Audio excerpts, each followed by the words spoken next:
Welcome to Forests, Folklore, and Fantasy. My name is Kelly, but I write and publish under my initials SKM Rice.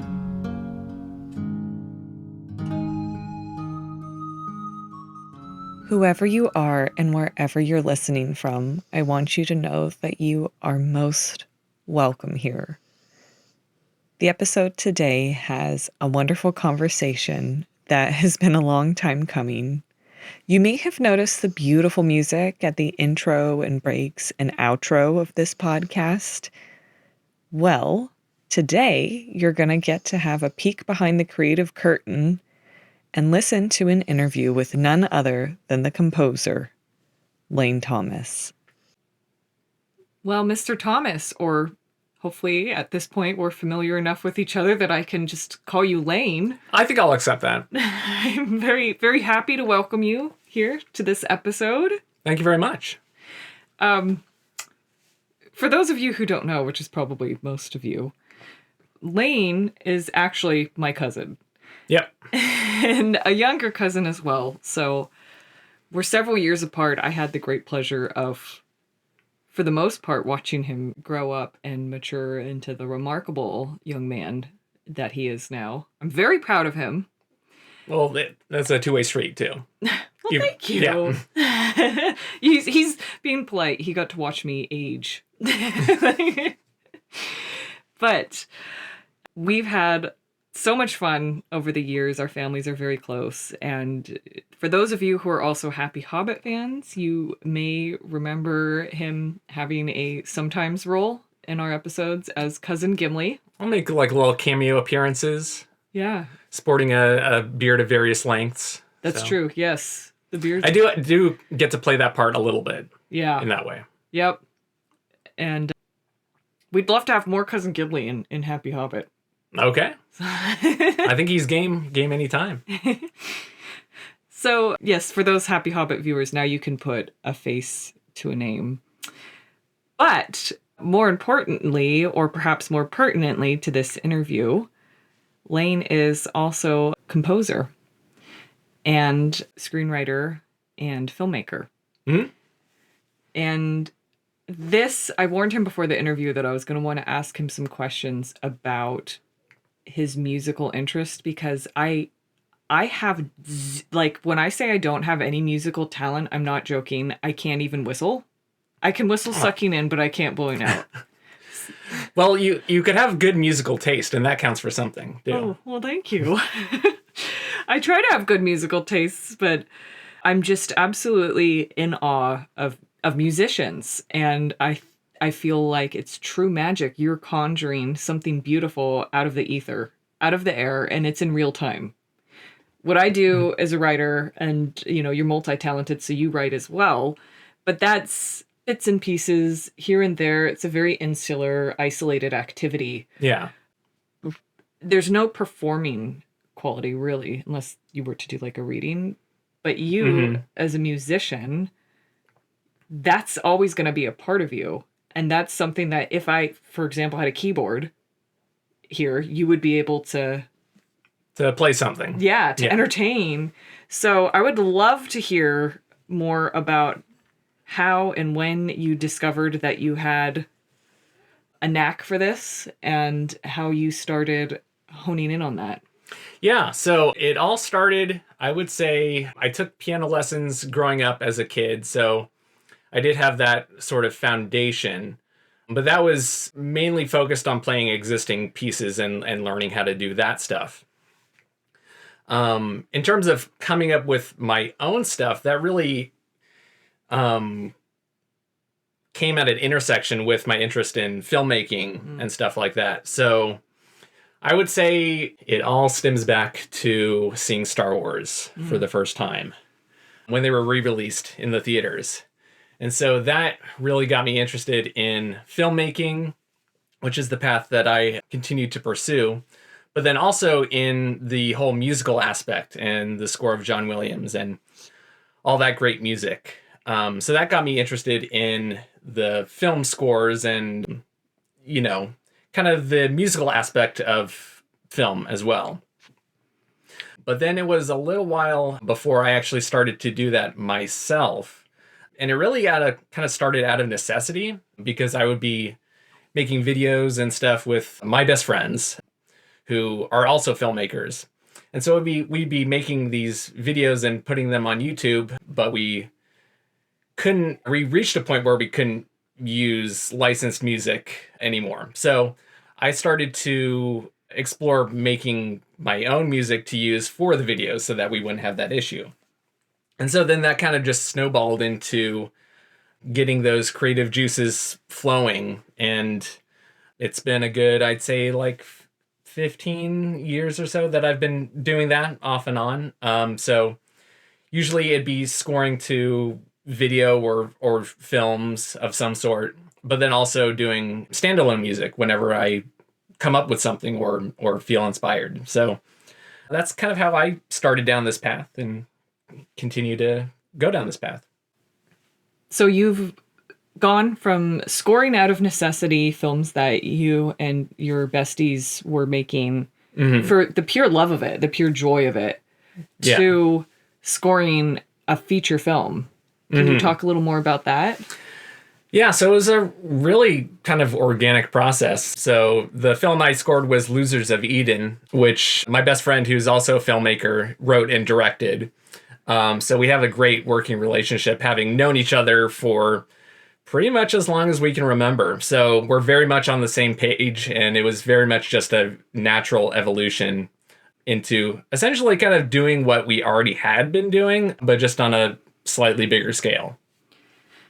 So I'm very curious about the creative process that goes on when you are coming up with music, in particular when you're scoring a film, because I know you were heavily involved in the production and editing as well. Is that correct? Yeah. Mm-hmm. Did you have themes in mind in your head as it was in production? Is that something that comes about much later, like when you're actually looking at the footage? Do you compose like on the spot as you're editing? Like how does it work? That's a great question. And there's no, at least for me, there's no definitive one-way answer. Like sometimes I'll come up with something in my head and then, like save it for later. Like, oh, that's a good idea for like this part or something like that. Other times I'll feel kind of what the emotion needs to be for a certain part, but I won't have an idea about it yet until I kind of have to come up with it. And that was mostly the case for the scoring of the feature film. So when I was helping to film it, I wasn't really thinking about what the themes were going to be. There wasn't anything that was leaping out in that moment. That was kind of more of a process that came later. So I was fortunate enough to edit the project as well. So when I was doing that, I was kind of consciously making space, like, okay, this is kind of gonna feel like a certain mood, like, like sad or emotional or more comical. So I would keep those things in mind, but then I would save it for once the editing was done and then kind of come up with a theme or something that could be reused in different ways or represent certain characters, very much taking the same approach as like John Williams or Howard Shore in terms of different themes that could be built off of and merged in different ways. Sounds like what you just described sounds like a very synergistic process. Yeah, it very much was. And I've been very fortunate to have it work out that way and have collaborators that are very much on the same wavelength. So, but yeah, it varies from project to project in terms of how things evolve and come to fruition. So you've mentioned John Williams twice now, And growing up, we would both walk around with our Walkmans and our Star Wars soundtracks. And we were both definitely big fans. And Indiana Jones, of course, score as well. So who are some of your favorite composers, and how do you feel like they've influenced your style? Yeah, like I mentioned, John Williams, Howard Shore. I'd say Hans Zimmer also, with his work on the Pirates movies. Those were great, and me and my friends were really into those as well when they were coming out. Also, different video game composers. The Halo soundtracks are a big influence on me. I'm a big fan of those games. So I would say listening to those and the films that they're a part of, and as I was mentioning before, the kind of structure of themes and having themes for different characters or moods, and then having a bunch of those and then weaving those in as stories change and stuff, and kind of using those as vehicles for storytelling. That's, I feel like, the biggest influence they've had on me. For your listening pleasure, here's an excerpt from the track Ashore from the swashbuckling album Horizon's Call.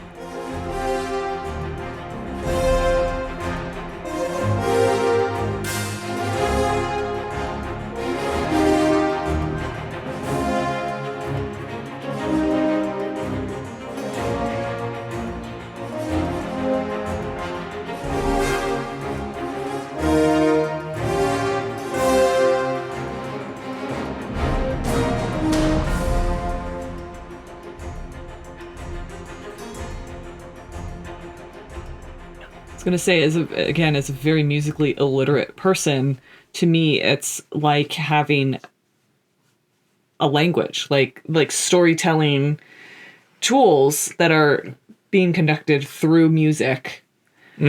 Because as you were just talking, I realized that, yes, we both grew up listening to these soundtracks, but I feel like our experience listening to them were probably dramatically different experiences, because I formed a relationship to the music based on the emotion and connection I had to the films and to the story.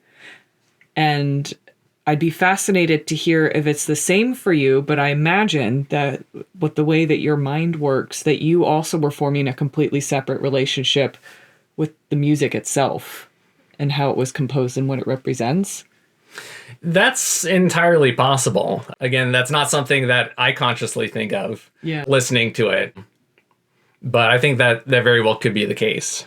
Like, would you potentially listen to a piece of music from a film, a TV show, video game that you didn't actually form a connection with, you didn't really like it, but you would be able to take that music and form a connection with that music? Yeah, definitely. Like, there's films and stuff that I've not seen, but like have the soundtracks come on and stuff, and feel a connection to that music, just because the way it sounds, or even like vice versa. I find like a lot of the cases nowadays, I'll see films but feel like there wasn't really much of a like score to it, or like the way films are structured often nowadays, there's not as much room for the music to breathe. So I won't really pick up on the music. And so, but then I'll go back and listen to the score, and it's almost like rediscovering, oh, there's actually like really great music here that is kind of like hidden. So in a funny way, I'll discover it that way too, where it's almost like the music stands on its own in that respect as well. Yeah. Yeah, that's a fascinating observation, that films, the modern style filmmaking, doesn't leave much room for music to breathe. Yeah, it's very much, I feel like, very fast-paced in terms of wanting to move on to the next story beat or the next narrative thing, or feeling like there has to be lots of dialogue. And that's one of the things that I really respect with these other filmmakers, like, that are represented in films like Star Wars and Lord of the Rings, where you do get this space and you feel like the filmmakers have confidence in the composers to know that that space is going to get filled up. And so I think that's one of the reasons why I really enjoy those types of films. Yeah, that's a really interesting observation, that trust in the creative process. And like you said, they've intentionally left a void for another creative to step in and fill, and have some room to put their signature on it. Yeah. Because you can always tell a John Williams score. You can tell a Hans Zimmer score. They've just got these very recognizable styles. Yeah. Do you feel like you have a specific style or voice as a composer? I've been told that I do, but it's something that I find difficult to recognize myself. So I'll get people telling me, oh, that sounds Layne or whatever, but usually I won't be conscious of it or recognize it myself. Yeah. So I think I do, but that's up to others to decide. A true artist handing his work over into the realm of the beholder. Okay, so I know a bit of this backstory, but I would love for our listeners to hear it as well. You mentioned Howard Shore. Howard Shore, of course, scored the Lord of the Rings trilogy. Mm-hmm. So are you a Tolkien fan, or is this just something you've been roped into by proxy because your two cousins went nuts for it? Well, I was roped in by proxy, but in a good way. It goes back to the year, I think it was 2002, when The Two Towers was coming out. And I was over here at your house, and you guys put on the first film, The Fellowship of the Ring. And I was really enthralled by it. But then later that year, of course, I was taken to a showing of The Two Towers, and I was fortunate enough to watch it with you guys as well. And I think that's what really cemented it, is that theatrical experience. And from there, I was hooked in a good way. I think it occurred at the same time because we were nebulously curious about the films. I think I've talked about this before. I didn't like it the first time I saw Fellowship of the Ring, which like people find scandalous. Maybe it's only me who finds it scandalous. I do remember feeling like there was a lot to take in terms of like the story and to understand like what was going on. So I do remember the first time there was elements I was definitely conscious of that I wasn't comprehending. But that's a great way to put it. That didn't really prevent me from enjoying the films. Yeah. I remember feeling very much out of the loop because I felt like everyone else knew what was happening except for me. Mm-hmm. But after, I think it was just the second viewing, it started to click for me. But then, yes, by that winter vacation where we all went to the theater to see The Two Towers, that's when the true, I'll call it psychosis, that's when this group psychosis took hold. Mm-hmm. And from there, I remember us taking personality quizzes online to figure out which character were we the most like. Yeah, that's where Gimli came from, I think. That is. And then it just very conveniently turned out that once my sister and I started being called Keely and Feely, which really just came about because my name Kelly sounds like Keely. And they were siblings. That Gimli is their cousin. It was canon. It was meant to be, I guess. It was. And from there, where has your Tolkien journey taken you? Are you still a fan, or? I'm absolutely a fan. I definitely consider those three films. Star Wars is always going to come first for me, but those films are extremely close second in terms of what I consider to be like the best kind of series of films that are out there. So I think like a lot of people, the films were a gateway into the world of Tolkien and all the stuff that he's created. So I've gone through and then read the books and gotten into that aspect, the stuff that he, firsthand wrote. And admittedly, I'm not like a person who's gone deep into his works past the 3 books in the Hobbit book, but I definitely enjoy everything that I've read, and most of the stuff that stemmed from his work as well. So I still have a, extremely deep connection to it, and I think I always will. How about the Hobbit trilogy and the Rings of Power? Have you seen those adaptations? Yes, I have. I've, watched them as they came out, and I find something to enjoy in each of them. While I don't think anything can match the original films that came out, I definitely recognize the good in them and still get enjoyment out of it. And from a musical perspective, I think there's not really any bad interpretation that I've heard so far. I've enjoyed the music from the Hobbit movies and the music that Bear McCreary has put out for the Rings of Power series. And that is one thing I really enjoy about the series, is that I do feel like the series gives space to that music, and I'm able to latch onto the themes that are presented. And I think that's a really powerful aspect. Yeah, if I were to compare the two, I would definitely say Rings of Power. It elevates the music a lot more than the Hobbit films did, because one of my disappointments with the Hobbit films was the reuse of some of the themes from the first trilogy. Yeah. In particular, like some of the Nazgul themes and things like that. That, again, if we're looking at it as a language, how is that relevant to dwarves? Yeah, it was... Stuff like that was placed off. It seems like it wasn't congruous with, the establishment of the themes in terms of the Nazgul theme and using it outside of the Nazgul realm and more of just an emotional beat. Yeah. So that was also something I wasn't as big of a fan of, just because it went counter to all that. It's hard as a nerd, because then, or maybe I should say geek, because especially as for those of us who dabble in writing fantasy as well, there's the rule of thumb is always know the rules of your own universe. Mm-hmm. And then when we detect that those rules are being broken or fudged a little bit for the sake of expediency, convenience, or it can come across as a very cheap emotional throwback. Mm-hmm. That's when I think people start to feel a little off put by what they're consuming, and they may not be able to articulate exactly that's why. But it's like, oh, well, that theme is great. I love that theme. I actually love that theme in the scene where Thorin has the showdown with Azog in the end of the first Hobbit films.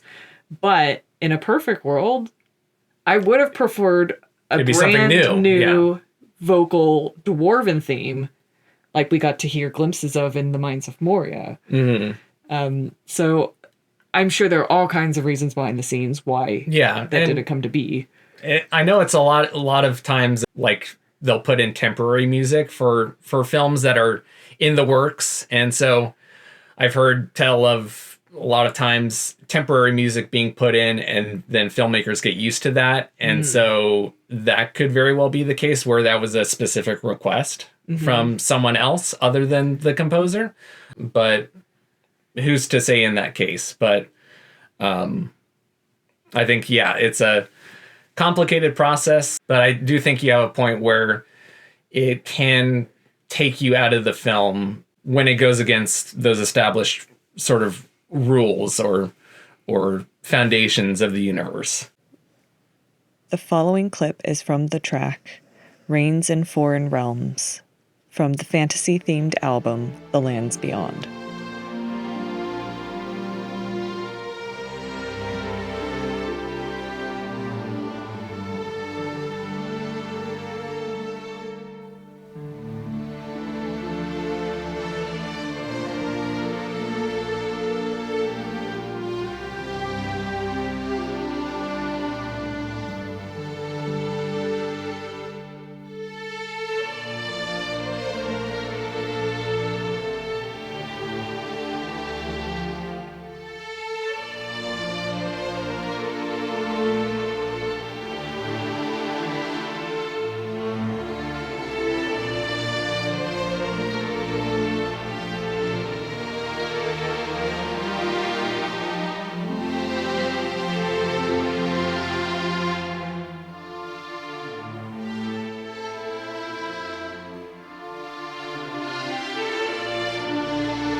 I did love your point about the music and the Rings of Power, and I find myself sporadically, I haven't seen the show in quite some time now, but sporadically seeking that music out just because it's so beautiful and because it does have these really strong themes that Galadriel has her own theme. Yeah. Numenor has its own theme. It is hearkening back to that epic style of filmmaking, which makes me wonder, is someone paying more attention to this than I am? Are you seeing more of a shift of that type of scoring moving to serialized storytelling? Like, I don't know if I can refer to streaming as TV anymore. Yeah, shows. Shows or series versus films.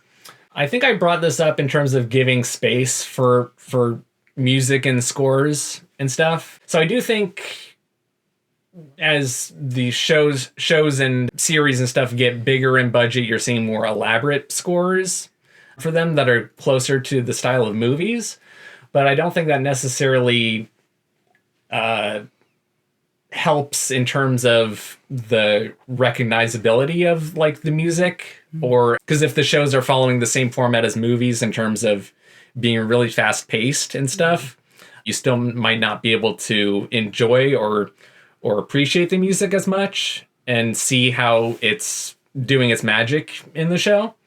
So I feel like that's still kind of a case-by-case basis in terms of leaving space for the music to live and enhance the show and vice versa. So to an extent, I think the music is getting, I guess, more elaborate or more rich for across all mediums. And that's a good thing. But I still think it comes down to the creatives and how they choose to implement the music or how not to. Is that difficult to have? I mean, I know you had the good fortune of being able to edit the film that you were also scoring, but is it difficult to surrender a sense of like ownership to a piece that you've composed and know that like it may just get axed? Not really, at least for me. I think part of that is knowing that like from the outset, like at the start of the creative process, okay, you're making it for this thing. And so you go in with that expectation of knowing that it's for the film and not necessarily to stand on its own. So when it doesn't work out or it gets cut or something, I feel like you've gone into that with that mindset. And so you're prepared for it and aren't surprised or anything. At least that's how I feel. Are you then able to tuck those musical pieces away and come back to them at a later date if you are then working on something that would be more suitable? That depends. I don't think there's been a case where I've composed a piece of music that's been cut that I've then gone back and reused. Sometimes I'll have a piece that I'll come up with in my head and just have floating around, and then something comes along which then clicks with what I've come up with, and so then I'll use it for that. But I don't think I've ever reused a piece of music in that way. Okay, so here's a very dangerous follow-up question that you don't necessarily have to answer. Okay. When I first started working professionally as a writer with groups of people, there were quite a few times when we were doing IP development, so that'd be intellectual property development, where I'd pitch an idea, and the room would very, very quickly come to the consensus of, don't share that. That's too good. Keep that for yourself. We're adapting something. I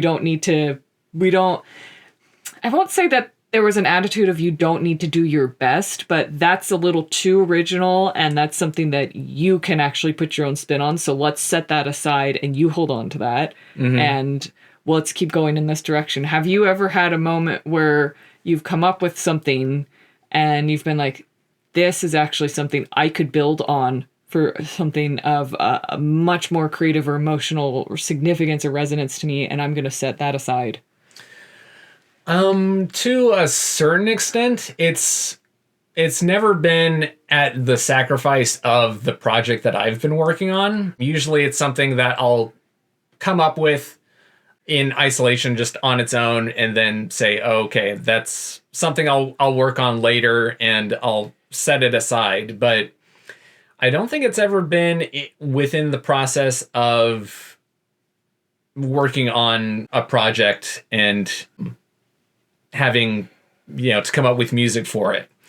And in that case, don't think, if I've had anything in my head, it would have been something that was right for the project or something that would fit.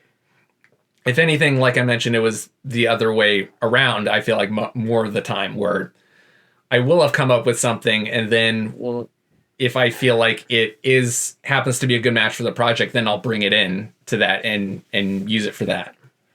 So several times throughout this conversation, you've used phrases similar to, oh, I just kind of like save that in my mind, or I put that in the back of my mind. Yeah.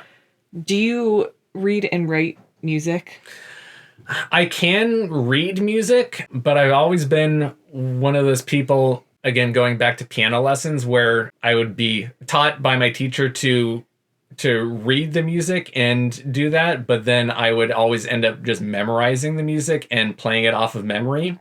So I've never been a big person in terms of reading and writing music. It's all very much been based on my ear and in terms of composing, what I feel is kind of just sounds good or right to me intuitively.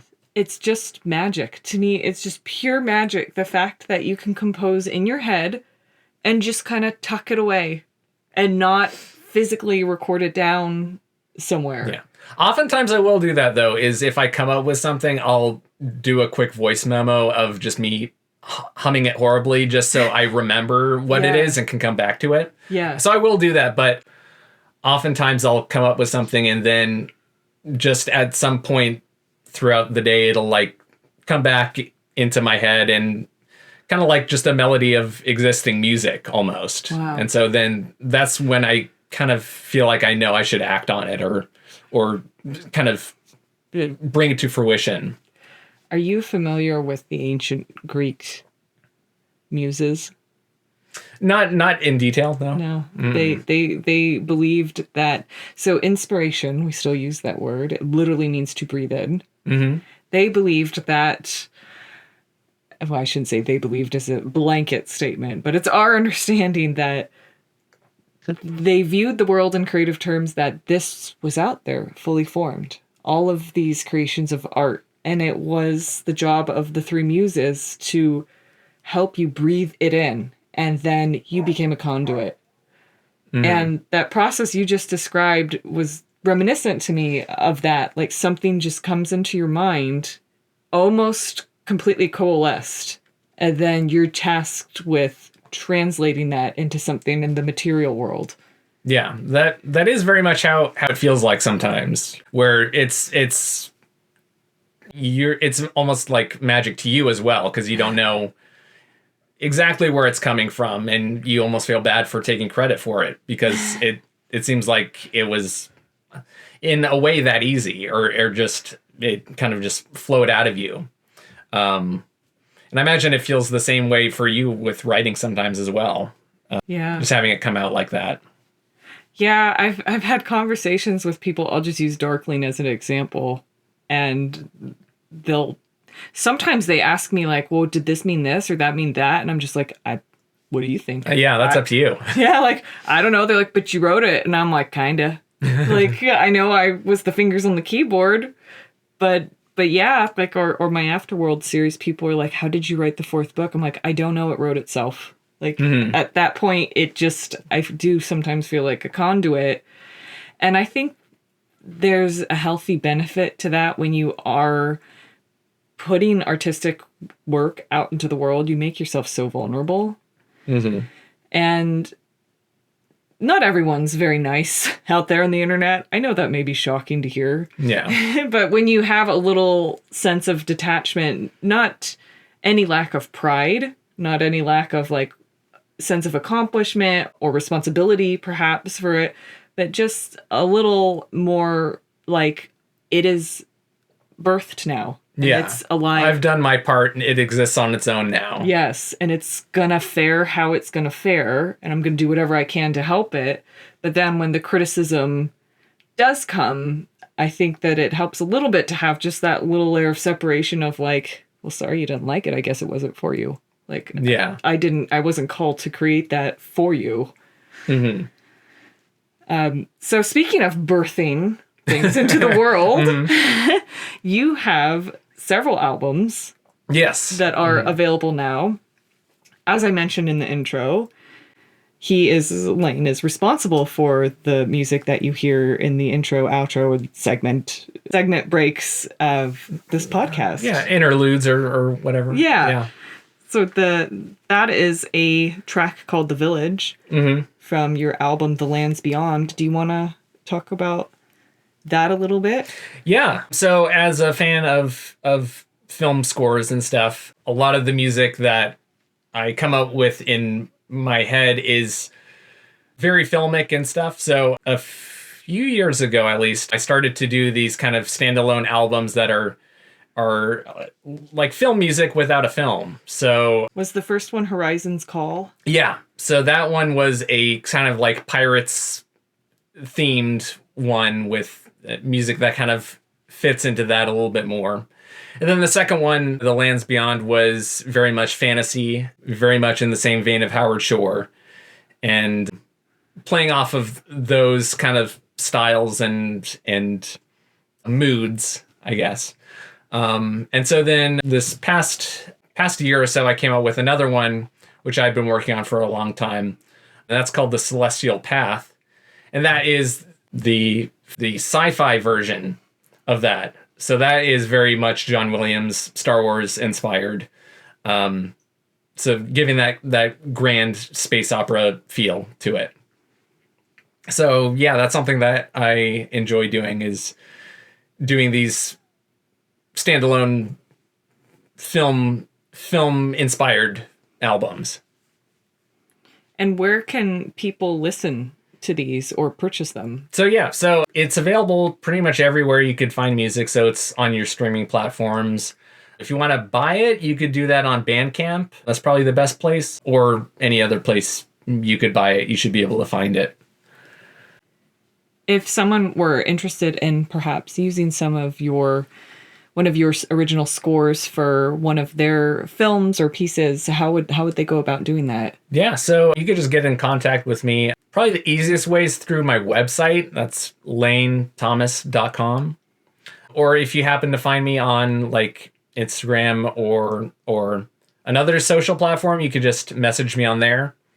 And then also I'm available for commissions as well. If you want a piece of original music for something that you're working on, like a podcast, or I don't know, any creative endeavor, I'm open to that as well.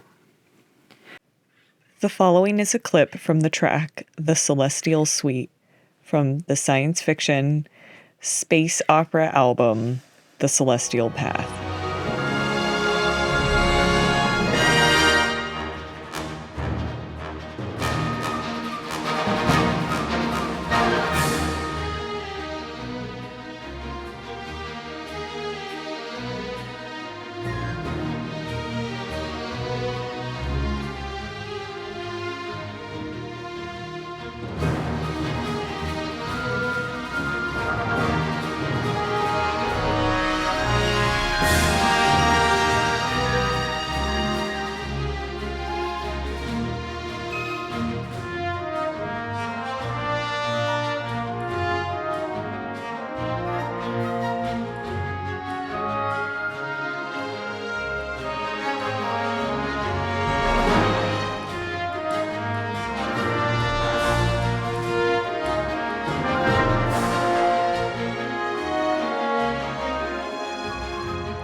Before we close, could I pick your brain briefly on your thoughts on the proliferation of AI in your particular field?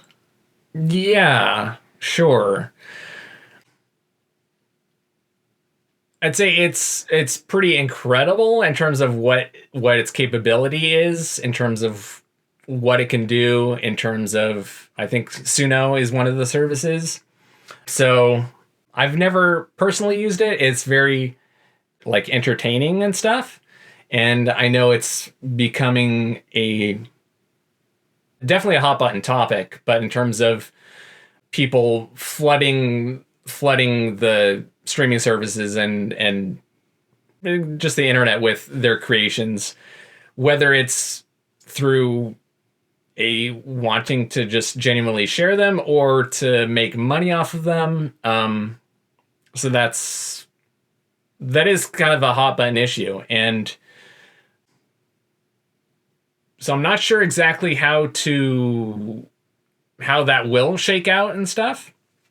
I do believe that at the end of the day, the people who want a certain human touch to the music are going to seek out human-made music. And so I do think that will proliferate, and that's something that people are going to find important, as far as I could see. So I do think that will remain an aspect that people will find important.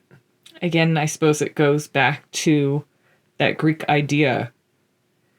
If it wasn't birthed from inspiration, if it didn't come from, and I know not all art comes from these creative circumstances, but there is something enchanting about listening to a piece, reading a piece, viewing a piece that was, I can't believe we have to quantify things like this in 2026, but human made. And that came from that spark of inspiration, that came from that thing that we still cannot define. Did it pop into your conscious mind from your subconscious? Did it get whispered into your ear by a muse? Wherever it came from, it coalesced and was brought into the world by your hands, your mind, your voice. And I just don't see anything synthesized being able to replace that. So I also appreciate you pointing out that there are seekers out there, seekers who will actually want that connection, because art arguably is what makes us human. Mm-hmm. Yeah. And from a selfish perspective as well, I certainly, like I mentioned, feeling like compelled to like make pieces that I hear in my head. So doing that act is satisfying for me as well. So that's certainly not something that I'm going to stop doing. And other people who feel the same way about music or writing or drawing or pieces of art, they're not going to stop doing that, because it's just something that they do and get fulfillment out of doing. So in a selfish way, I'm not going to stop doing that. So I think that'll proliferate. And so I think that'll continue on happening. So you sound very similar to me in that you feel like you didn't necessarily have a choice other than to create. Yeah, in a way. Like, it is a compulsion in a way. And maybe it's a chicken and egg situation, but you mentioned taking piano lessons when you were small. I'm assuming that was a choice that was made for you. Or had you expressed interest that then the choice was made? Because I know piano lessons run heavily in that line of the family. Yes. It is very much something that was passed down to me as something that was done. And while I would say like the structure and rigor of the lessons wasn't necessarily something I always enjoyed doing, it's something that I'm grateful for now in terms of being as familiar with like the piano or the keyboard as I am, and what that's allowed me to put forth in terms of fulfilling this creative machine. So in that way, I'm very grateful for them. Yeah, because it sounds to me like you were just born with this creative gift for music. and that you just happened to be born into a family that also had this long family history of, well, when you're a child, you take piano lessons. Yeah. And maybe that wouldn't have been your instrument of choice, but it at least introduced you to the subject. Yeah. Yeah, very much so. Well, if you want to keep up with Layne, of course, I'm going to put all the links you mentioned in the show notes.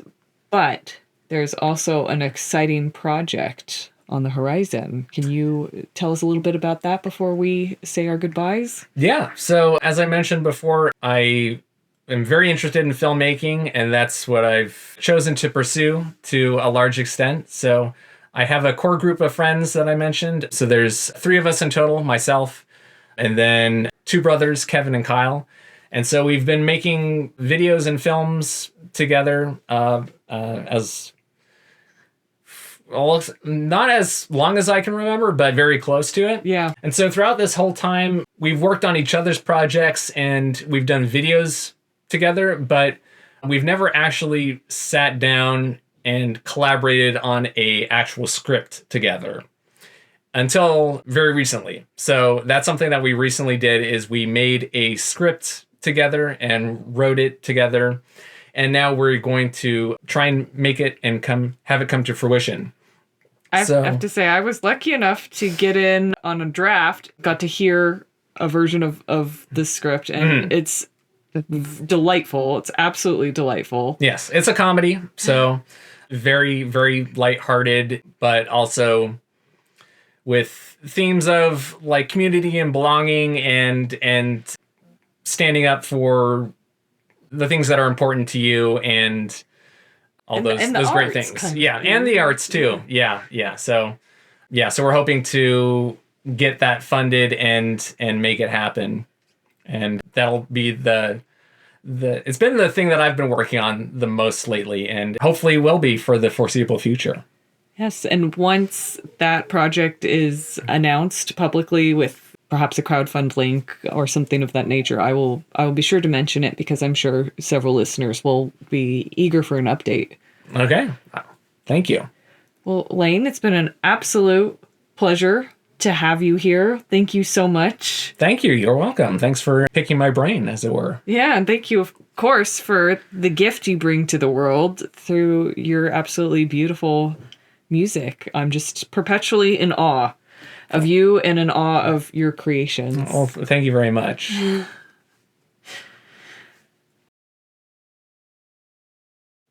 I'm excited to share that since the time of this recording, Layne's most recent cinematic adventure is now available for you to support.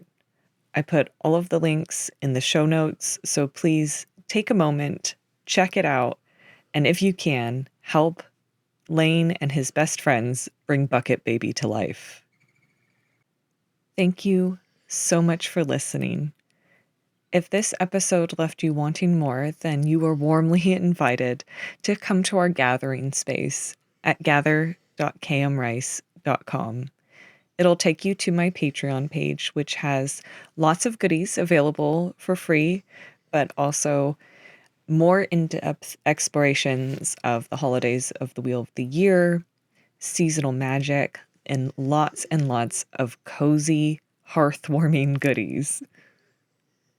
So until next time, may your hearth be warm and your hearts be full.